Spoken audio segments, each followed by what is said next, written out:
Assalamualaikum warahmatullahi wabarakatuh. Apa kabar Bapak, Ibu, guru hebat seluruh Indonesia? Perkenalkan, nama saya Nurhayati SPDI. Saya Kepala Sekolah SD Negeri 2 Selalah, Kota Langsa, Provinsi Aceh.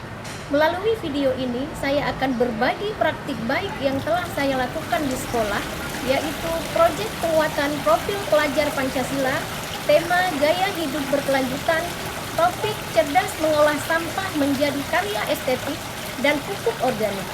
Adapun tujuan praktik baik ini, saya ingin mengajak para siswa, orang tua, masyarakat sekitar untuk membiasakan diri menjaga kebersihan lingkungan dan melestarikan lingkungan, serta membantu para siswa dan masyarakat sekitar untuk mengembangkan kreativitas berpikir kritis dan memiliki keterampilan dalam mengolah sampah hasil limbah menjadi karya estetik yang memiliki nilai jual dan bermanfaat. Latar belakang praktik baik ini adalah mengingat kondisi lingkungan sekolah kami memiliki halaman yang luas dan dikelilingi banyak pepohonan besar yang setiap harinya menghasilkan banyak sampah daun kering, dan ditambah lagi banyaknya sampah plastik, sampah botol air mineral dari sisa jajanan siswa saat jam istirahat sehingga mengganggu kebersihan lingkungan, serta tidak adanya tempat pembuangan akhir sampah di sekolah membuat sampah-sampah organik dan anorganik berserakan dan menumpuk di sudut dan belakang kelas. Masyarakat masih ada yang membuang sampah di samping pagar sekolah, serta beberapa orang tua peserta didik dan masyarakat yang tinggal di sekitar lingkungan sekolah berprofesi sebagai pedagang sembako, pedagang lauk pauk yang setiap harinya menghasilkan sampah organik dan anorganik seperti botol air mineral dan plastik, serta limbah dari kulit bawang dan kulit telur yang terbuang percuma. Untuk meningkatkan kecintaan murid terhadap lingkungan, saya tergerak melakukan gerakan peduli lingkungan dengan merancang strategi 3R, mengurangi, menggunakan kembali, dan mendaur ulang.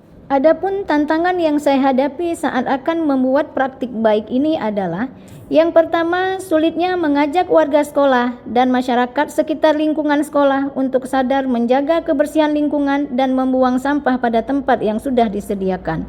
Selanjutnya, peserta didik dan orang tua serta masyarakat sekitar sekolah belum terbiasa untuk memisahkan sampah organik dan anorganik dan tidak adanya tempat pembuangan akhir sampah di lingkungan sekolah.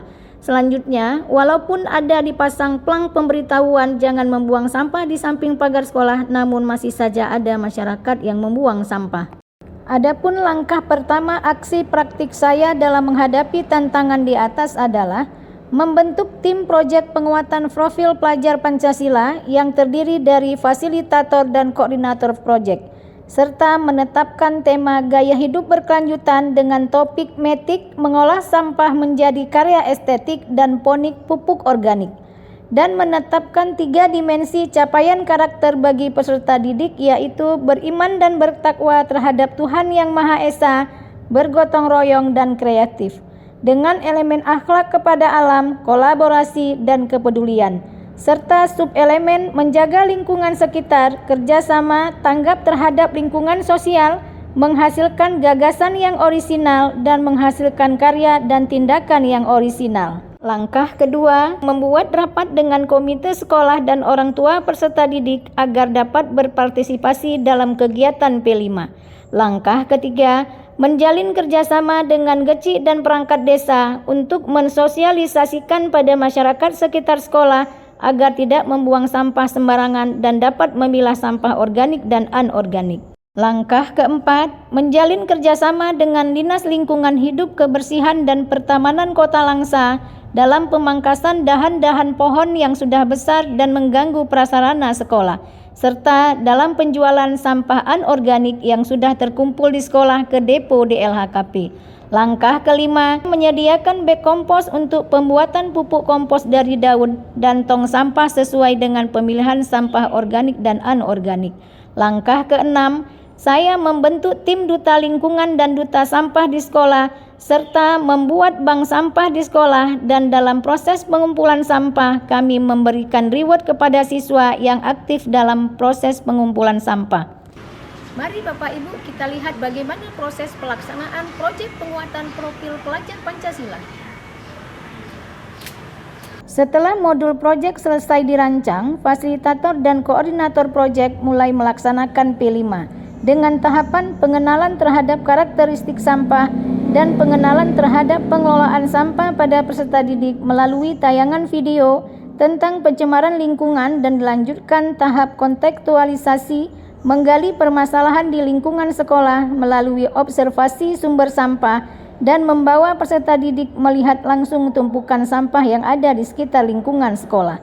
Dilanjutkan tahap aksi mengumpulkan sampah. Setelah terkumpul sampah plastik, sampah botol air mineral, dan limbah kulit bawang dan cangkang telur serta daun, fasilitator proyek mendampingi peserta didik dalam pelaksanaan P5 sesuai dengan topik yang sudah ditentukan. Fase A dengan topik ponik, yaitu mengolah sampah menjadi pupuk organik, membuat pupuk organik dari cangkang telur atau pocat, dan membuat pupuk organik dari olahan kulit bawang atau okuba, serta pupuk kompos hijau dari daun. Fase B dan fase C dengan topik metik, yaitu mengolah sampah plastik menjadi karya estetik, membuat gaba-gaba dan pagar dari botol air mineral, membuat tas, dompet, karpet, bunga, dan lain-lain. Setelah selesai pelaksanaan P5 sebanyak 112 jam pelajaran, tampak jelas perubahan sikap dan peningkatan karakter pada peserta didik. Mereka terbiasa membuang sampah pada tempatnya dan terbiasa memilah sampah organik dan anorganik dan menjaga kebersihan lingkungan, baik kebersihan di dalam kelas maupun kebersihan prasarana yang ada di lingkungan sekolah, sehingga sekolah menjadi lebih bersih dan indah. Peserta didik juga memiliki soft skill menghasilkan karya dan tindakan yang orisinal dalam mengolah sampah plastik menjadi karya estetik, dan juga memiliki keterampilan mengolah sampah hasil limbah rumah tangga menjadi pupuk organik. 3 dimensi karakter yang telah ditetapkan dalam pelaksanaan P5, yaitu beriman dan bertakwa kepada Tuhan Yang Maha Esa dan berakhlak mulia, bergotong royong dan kreatif, tercapai dengan baik dan dapat diterapkan oleh peserta didik dalam kehidupan sehari-hari. Pada bulan Maret tahun 2023, SD Negeri 2 Selalah meraih prestasi juara 1 Sekolah Sehat tingkat Kota Langsa yang diadakan oleh Dinas Pendidikan dan Kebudayaan Kota Langsa.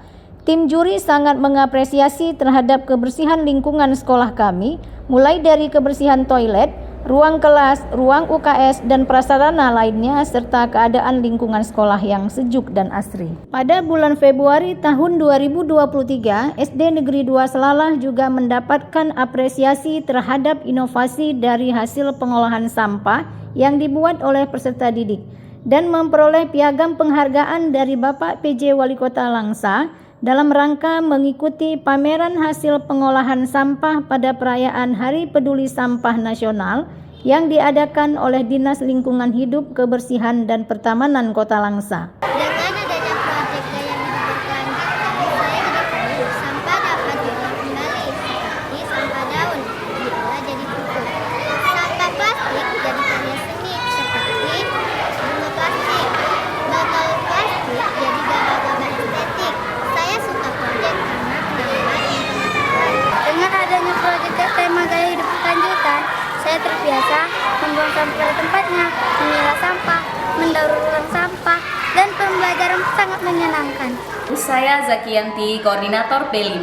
Dengan adanya P5, pembelajaran lebih bermakna dan berdampak langsung pada peserta didik, serta peserta didik akan memperoleh pengalaman langsung dengan sumber belajar yang ada di lingkungan sekitar.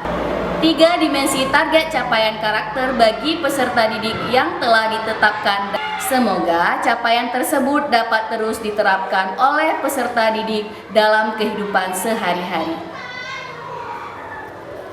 Sekian video praktik baik saya kali ini, semoga bermanfaat bagi peserta didik untuk meningkatkan kecintaan terhadap lingkungan dan menjadi inspirasi dan gambaran bagi guru dalam melakukan perubahan yang bermakna dan berdampak langsung bagi peserta didik.